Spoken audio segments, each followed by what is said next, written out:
Hello everybody, I'm Haley. Welcome back to my true crime YouTube channel. I took a little bit of a break over the holidays, but I am back. I'm going to try to be getting out multiple videos a week because I am really focused on growing this YouTube channel, growing this community, and I'm going to do that by getting a lot of videos out there. So I hope you guys are ready. If you have case suggestions, please leave them down in the comments below or DM me on Instagram because I want to get all of the ideas. I want to cover cases you guys want me to cover. Today, I'm going to be covering the disappearance and alleged murder of Kristin Smart. And this is a case that has stuck with me for years. This was one of the first cases that, like, when I first started listening to true crime, this one just stuck with me and it has stuck with me for years. This is actually the first case that I covered on my podcast after we got past the Ariel Castro first 12 episodes. So if you want to go listen to that, you can. My podcast is called Inhuman, a true crime podcast, and it's always linked down in the description box below.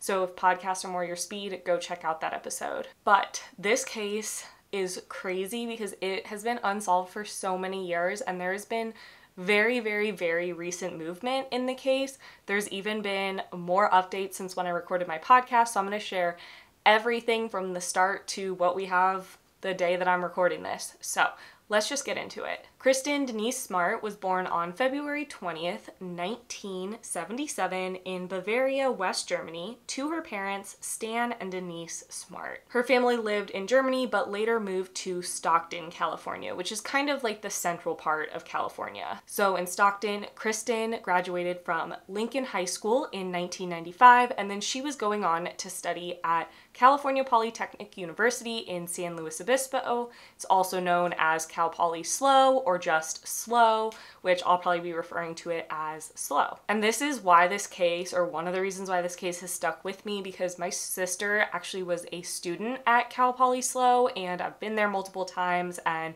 when I first heard about this, it was when my sister was still in school there, and I was like, oh my goodness, this is so weird. So it's always stuck with me because of that. So SLO was about 6 hours south from Stockton, where Kristin's family was living. So she definitely was moving a decent distance from her home, but she wasn't moving out of state and it was still within driving distance. During Kristin's freshman year at Cal Poly SLO, she would call her parents every Sunday to catch them up on the week, catch up on what they've been doing, and just chat with them because, you know, she wasn't seeing them. She was now in college. Our story pretty much begins on Memorial Day weekend in 1996. So it was Friday, May 24th, and Kristin decided to call her parents to give them some good news. So this was earlier than her normal Sunday call, but she had some good news that she wanted to share with them, so she decided to call on a Friday. I couldn't find what exactly this good news was, but either way, her parents missed the call and she figured that they would just call back on Sunday like they normally did. So the next day, Saturday, May 25th, Kristin was going to be attending a fraternity party at a fraternity house that was, you know, kind of off campus. It wasn't far, it was in the area, but it wasn't, you know, directly on campus where the dorms were, where she was living. It was a warm spring evening, so Kristin was wearing black athletic shorts, a cropped t-shirt, and red athletic shoes. Kristin left with some of her friends from their dorm around 8:30 p.m. that night, but her friends were not going to be going to the party, so they basically dropped Kristin off and they went a different way. There were tons of people at this party. Kristin was seen interacting with different people, and she definitely knew people there. I don't think any of her super close friends were there, but she knew people there, she was talking to people, and people said she was having a good time at the party. At around 2 a.m., a man named Tim Davis, who was one of the hosts of the party, and he was a senior at Cal Poly, he was walking around to like make sure that, you know, everybody was going home, the party was kind of dying down, and he found Kristin laying on the front yard on the grass. He said that when he tried to wake her up, she was visibly very, you know, impaired, having had something to drink that night, so he decided that he was going to help her get home. And let me just say, thank goodness for people like Tim who are willing to walk somebody home after they've had too much to drink. Like, that is just amazing. And just as like a PSA, never leave your friends, always stay with your friends, always have the multiple buddy system. But thank goodness for people like Tim who are great guys that are willing to walk somebody home. So Tim began walking Kristin home with his friend Cheryl Anderson, who I believe was also a senior at Cal Poly. And the three of them began walking, and another student at Cal Poly named Paul Flores came up and began walking with them. So let's just take a quick sidebar and talk a little bit about Paul Flores. Paul was a freshman at Cal Poly, also studying food science, and he did have a little bit of a record with the police department. In the December before Kristin's disappearance, Paul was actually apprehended by the San Luis Obispo police after being suspected of basically being a peeping Tom or attempting to break into an off-campus apartment. But he was never arrested or officially charged with anything. 2 months before Kristin disappeared, the same people filed another report that they had been getting mysterious calls for weeks on end, and they suspected that it was Paul. But again, with this, he was never officially charged or, recognized as an actual suspect in that. But just a little bit of background on him. So back to the evening of May 1996, Paul and Kristin were actually seen talking at the party. They weren't best friends, but they definitely knew each other. And apparently, as they were walking home, Paul kind of kept supporting Kristin. She had something to drink. She definitely couldn't walk fully on her own, and Paul was the one kind of helping, supporting her, helping her walk home. Tim was the first one to leave the group. They made it to where his car was, so he veered off to go drive home.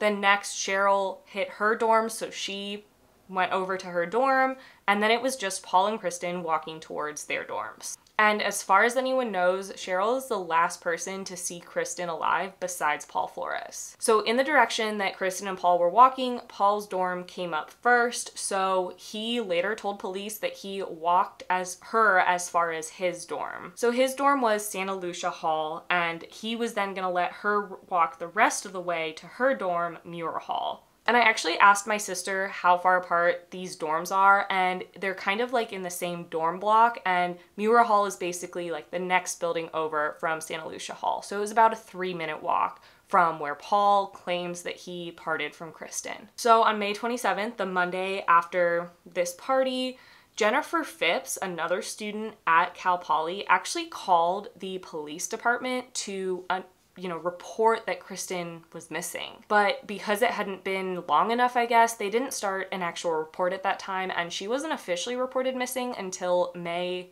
28th, which was the Tuesday after. So Jennifer Phipps was the one that called it in. She actually called the SLO police department, but they told her to call the Cal Poly police department, so she did, and that's who took the initial missing report. By this point, too, Kristin's parents were kind of aware that something was going on. They hadn't spoken to their daughter in a few days, and they couldn't get a hold of her. So this is when they began to worry and think that something might be wrong. So at this point, police start looking for Kristin, and they figure out that Paul Flores was the last person to see her alive, so they bring him in for an interview. He told them that they separated near Santa Lucia Hall, his dorm, and then he was later interviewed by the SLO police department. But unfortunately, not a lot came from those initial interviews, and police started doing searches of the campus and the surrounding area looking for Kristin. There were some reported sightings of Kristin, but nothing ever panned out, and they couldn't find any trace of her. On June 5th, the campus police detective Mike Kennedy actually went and searched Kristin's dorm to try to figure out if she had been back there that night and what was going on.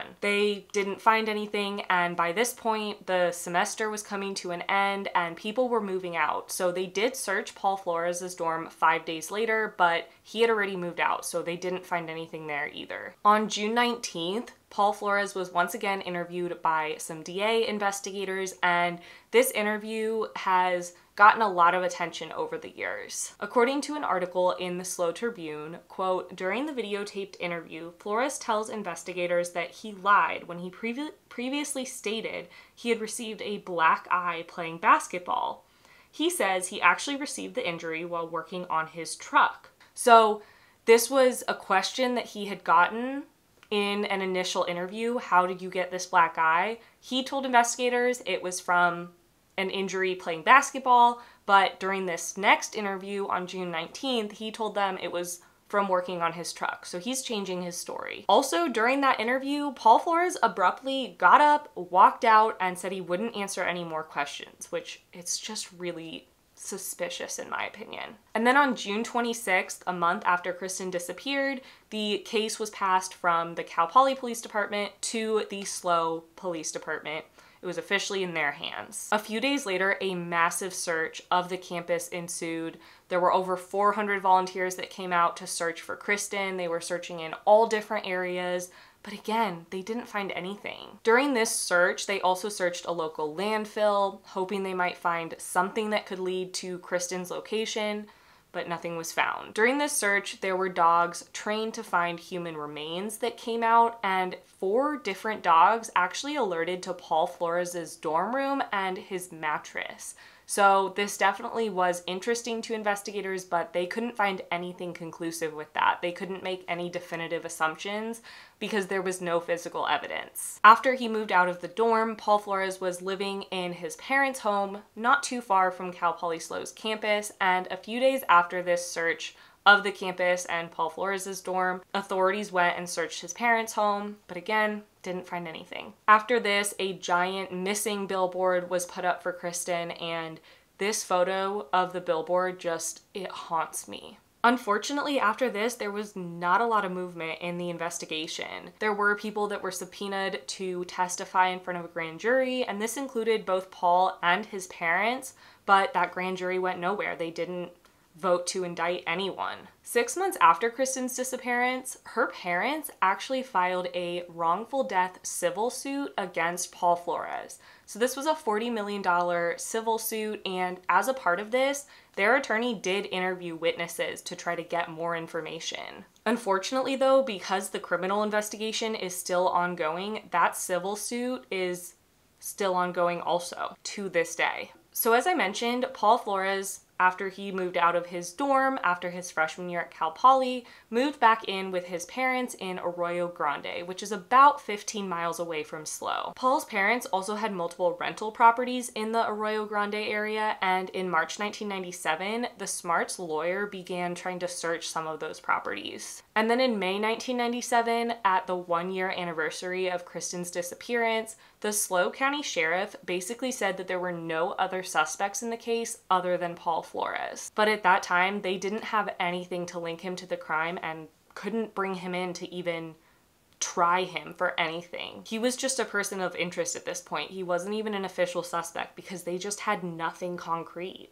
About 2 months after the 1-year anniversary, the SLO County Police finally began getting some help from the FBI in this case. So they went back to the dorm room, they searched all around the dorm, they sifted through dirt outside of Paul Flores' dorm and tried to find any evidence that could lead to finding Kristin. The FBI also interviewed a lot of staff and students at Cal Poly and tried to find any witnesses that may have seen something, but this led nowhere. On August 12, 1998, the California governor at the time, Pete Wilson, signed a new law called the Kristin Smart Campus Safety Act of 1998. According to the San Luis Obispo Tribune, the law required universities to contact law enforcement when violent crimes occur on campus.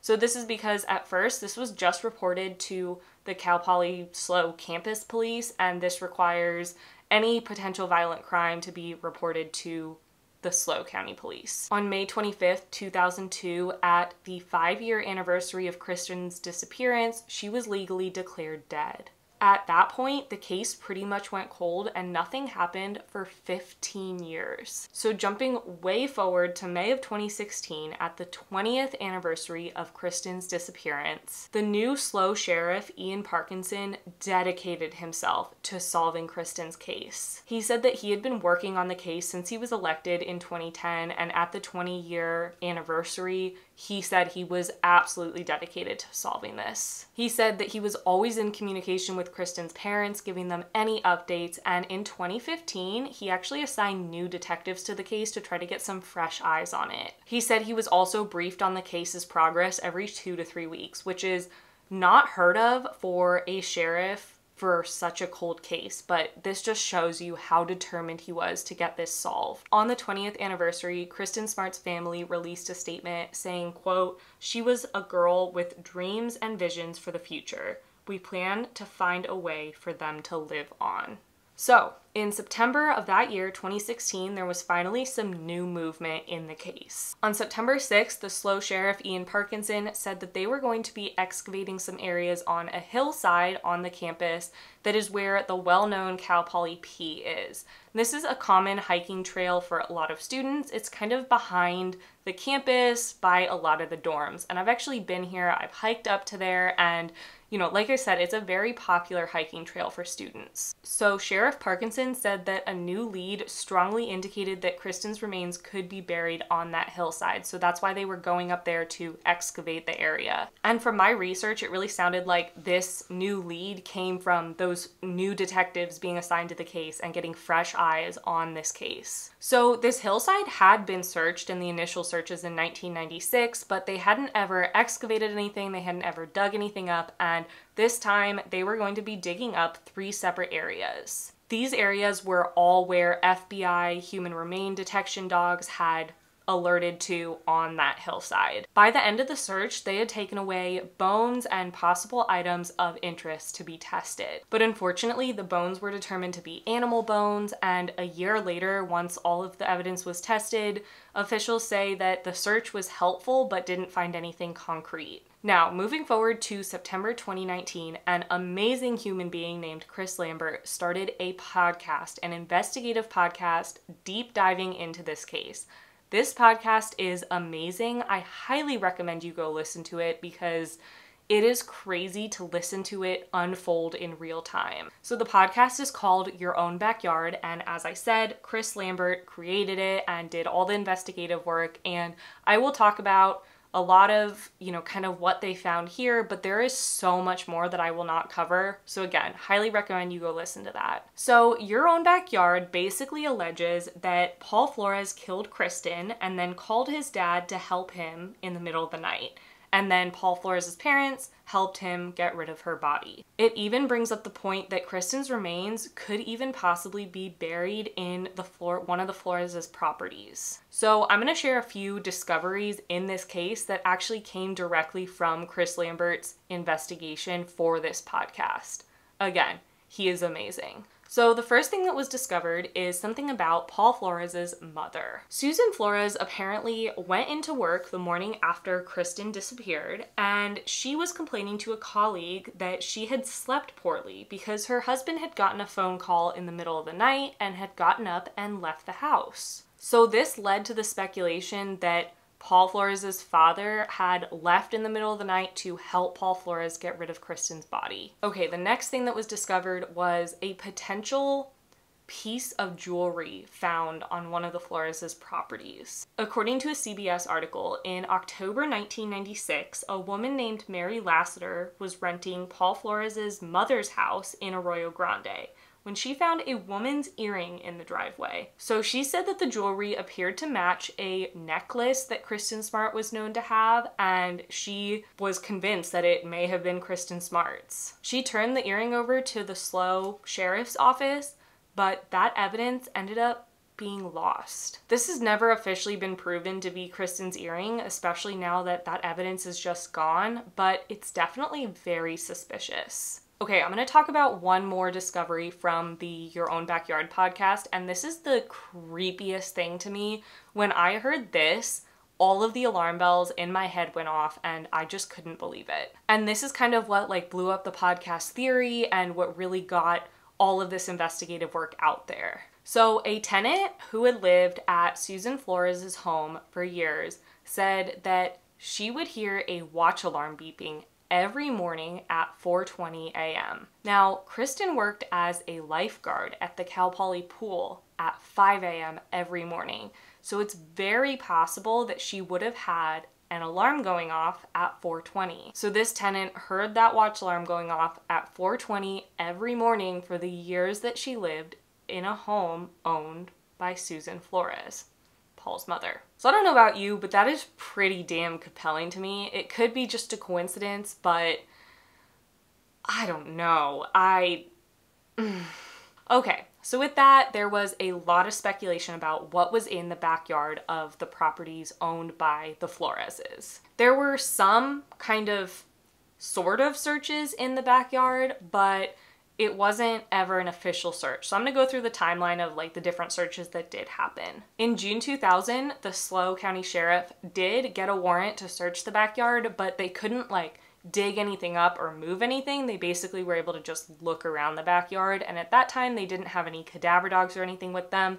They were just looking for something. And this had been 4 years after Kristin disappeared. So, you know, there wouldn't necessarily be fresh dirt or anything like that. And then in May 2007, an unnamed FBI agent decided to, as a private citizen, contact Susan Flores. She agreed to allow him to search a portion of the backyard without a warrant. He was contacting her not with the FBI, just as a person, and she agreed. But she only allowed him to search a portion of the backyard, and although he didn't find anything, he is still convinced that Kristin Smart's body was there. Also, in the early 2000s, it was reported that concrete was poured in that backyard the same weekend that Kristin disappeared. So it might just be a coincidence, but if it is, they chose a really bad time to pour that concrete. Now, in June 2015, a retired detective took his cadaver dog to search around the perimeter of the Flores' yard. So his name was Paul Dosty, and he didn't have access directly to their backyard, but their neighbors and, you know, people that lived in the surrounding area did allow him to go to their yards and search. So even though he wasn't allowed to search directly in the Flores' yard, he was able to search around the perimeter. So he took his cadaver dog Buster, who was a very well-known cadaver dog. He was a 3-legged dog and he was pretty well known. He had apparently at one point helped track down the remains of 200 people, including lost soldiers and murder victims. And he had also helped find a World War II pilot whose plane crashed in Belgium in 1944. So all I'm saying is that as far as dogs go, he's pretty damn good. So Dosty took Buster to search the perimeter of the Flores' property, and he apparently alerted 4 separate times. But because this wasn't an official search, pretty much nothing came of this. They couldn't do anything about it, and, you know, the sheriff didn't do anything with this, probably because they couldn't get a warrant. So with all of the discoveries and investigative work that came from Chris Lambert's podcast, the case finally started gaining some more momentum. And then in January 2020, it was being reported that Denise Smart had been notified by the FBI that something big was coming. The reports all said that she had been told to, quote, be ready, and everybody thought that this was going to be something huge. Now, this didn't actually lead to anything big at the time, and we didn't get any big reports, but 11 days later, something did happen. On January 29th, 2020, the sheriff's office announced that since 2011, it had served 18 search warrants, conducted physical evidence searches at 9 different locations, submitted 37 evidence items from the early days of the case for modern DNA testing, and they had recovered 140 new items of evidence, including 2 trucks that belonged to family members of the Flores family in 1996. They also said that they had conducted 91 in-person interviews and had spent about $62,000 in investigative expenses over the years. On February 5th, 2020, 4 different search warrants were served at 4 different locations looking for specific pieces of evidence. These locations were Susan Flores' home and Ruben Flores' home in Arroyo Grande, as well as Paul Flores' home in San Pedro, California, and his sister's home in Washington State. So these warrants were sealed by the court, so we don't know exactly what they were searching for, but these warrants were served. And then just over a year later, on February 11th, 2021, Paul Flores was arrested at his home in San Pedro, California. At that time, he was arrested on suspicion of being a felon in possession of a firearm, and this had apparently come from information obtained in the previous year in the searches. And Paul Flores' father, Ruben Flores, was also arrested. On March 15th, 2021, the sheriff's office got further search warrants to search Ruben Flores' home in Arroyo Grande, and this included bringing in cadaver dogs and ground-penetrating radar. They searched for 2 days, and there are some photos that I'll put up here of the search, but because the case is ongoing, we don't know if and what they found. Finally, on April 13th, 2021, almost 25 years after Kristin Smart disappeared, both Paul and Ruben Flores were taken into custody in relation to Kristin Smart's murder. In a news conference that afternoon, surrounded by photos of Kristin and photos of the men being arrested, SLO County Sheriff Ian Parkinson spoke to the public. He announced that Paul Flores had been arrested for the murder of Kristin Smart and Ruben Flores had been arrested as an accessory to the murder. So he explained the timeline of the case, he talked about the Your Own Backyard podcast, and shared that they had been arrested. He said that investigators had gotten a court order to monitor Paul Flores' text messages and phone calls. And he said that the searches in 2020 led to discovery of evidence related to the murder of Kristin Smart, both in Paul and Ruben Flores' home. And this is what led to the arrest warrants. Parkinson announced that Paul Flores was charged with murder with no bail, and Ruben was charged with accessory to murder with a $250,000 bail. Unfortunately, they haven't really shared any details about the evidence found because this is an ongoing case and investigation. On May 17th, 2021, the men appeared in court in front of Judge Craig Van Rooyen. So there was a document that was released after Paul and Ruben Flores were charged, and with that, we found out a little bit more information about what investigators had in this case. So first of all, the dig at Ruben Flores' house did lead to investigators discovering something. So basically, ground penetrating radar was able to determine an anomaly in the dirt that indicated that a hole had been dug and later refilled. They also found fibers, and reportedly those fibers were consistent in color in what Kristin Smart was wearing the night she disappeared. This document also revealed the wiretap that had been done on Paul Flores' home, and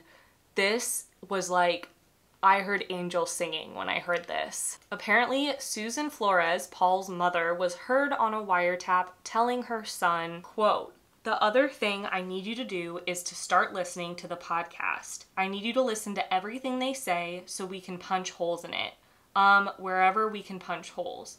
Maybe we can't. You're the one that can tell me." And Paul didn't respond to that. I don't know. Sounds pretty guilty to me. Maybe they're just trying to get more information about what the prosecution might have, but I don't know. So the preliminary hearings for Paul and Ruben Flores began in either late August or early September of 2021. It kept getting delayed, and there was some very, very compelling evidence that was released during that hearing.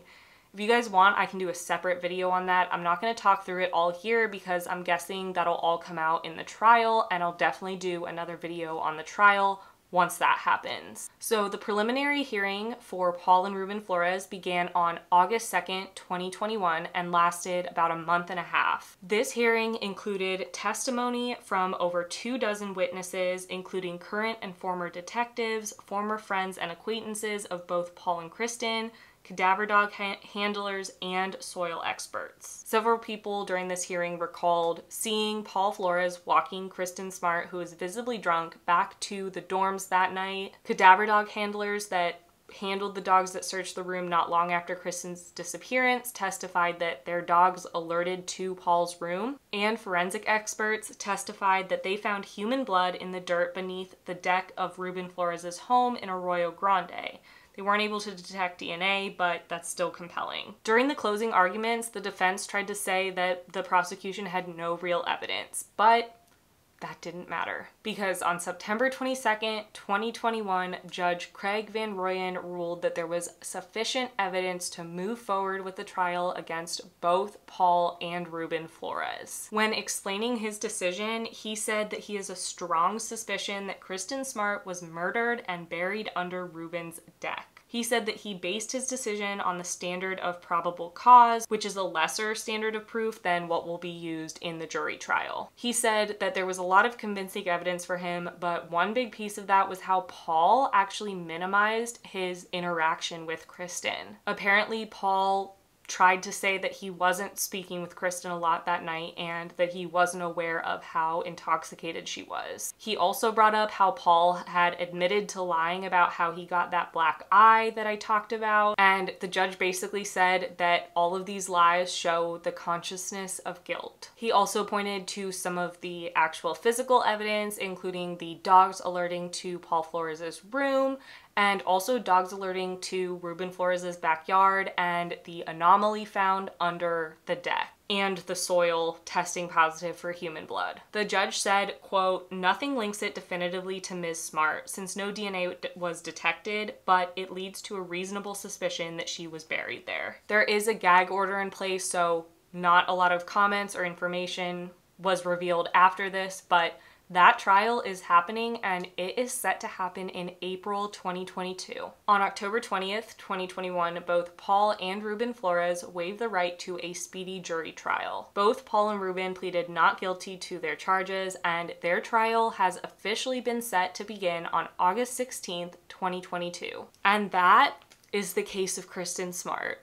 It went unsolved for 25 years, but we are finally getting a resolution. Her family is finally, hopefully, going to be able to be at peace, and she will finally get the justice she deserves. Of course, both Paul and Ruben have pled not guilty, and we need to see where the whole trial goes, but this is huge. I cannot believe that there was movement in this case after so many years. I really did not believe it was going to happen, and to see this happening is incredible. I will definitely do an updated video when the trial happens. I'll be covering it more live on my TikTok and my Instagram. So if you want to follow me there to get, more consistent updates, I guess is the word I'm looking for, then go ahead and do that. I always have the links down in the description box. But I'll do a full video once the trial concludes. Hopefully the trial concludes with the outcome we're all hoping for, but this is just incredible, and I am so happy to see this moving in the direction of justice for Kristin. If you guys liked this video, be sure to leave a thumbs up on it. It really helps my channel out, and if you want to see more from me, I'd love for you to hit that red subscribe button. As I mentioned at the beginning of the video, I am really trying to focus on growing this channel this year, so I'd love to have you along for the ride, and let me know any other cases you want me to cover in the comments. And that's where I'm going to stop for now. Thank you guys so much for watching. I will see you in the next one. Bye.